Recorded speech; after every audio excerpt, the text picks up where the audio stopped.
শহীদ প্রকৃততে গত 14 বছর বাংলাদেশের একমাত্র স্টেটমেন্ট। আপনারা জানেন স্বাধীনোত্তর যে সাপোর্ট একটা স্কুল ছিল, সে সাপোর্ট স্কুলে রাজনৈতিক সামরিক পথ পরিক্রমায় দেশি বিদেশি ষড়যন্ত্রে দিশারা জাতিকে তিনি মুক্তি দিশা দিয়েছিলেন। সবচেয়ে বড় কথা, তিনি এই জাতির সবচেয়ে বড় যে অর্জন, সেই স্বাধীনতার মহান ঘোষক।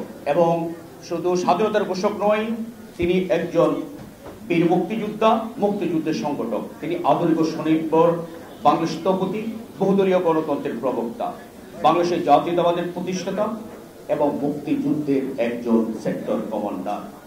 স্বাধীনতা যুদ্ধে মুক্তিবাহিনীর প্রথম যে সামরিক ব্রিগেড জেড ফোর্সেরও তিনি অধিনায়ক। দক্ষিণ এশিয়া অঞ্চলের যে পারস্পরিক সম্পর্কের জন্য সেদিন যে সহযোগিতা যে শীর্ষ সংগঠনটি হয়েছিল স্যার, সেটারও তিনি ছিলেন স্বপ্নদ্রষ্টা।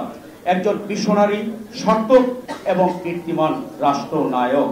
স্বাধীনতা সার্বভৌমত্ব রক্ষার অত্যন্ত প্রহরী যেমন তিনি ছিলেন, একই সঙ্গে তিনি ছিলেন সর্বকালের সর্বশ্রেষ্ঠ একজন সৎ শাসক।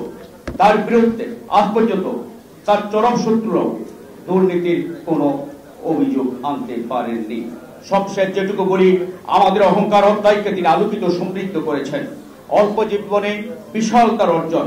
মাত্র 45 বছর বয়সে তিনি কর্মগুণে জ্যোতির্ময় হতে পেরেছিলেন, যা পৃথিবীর ইতিহাসে বিরল।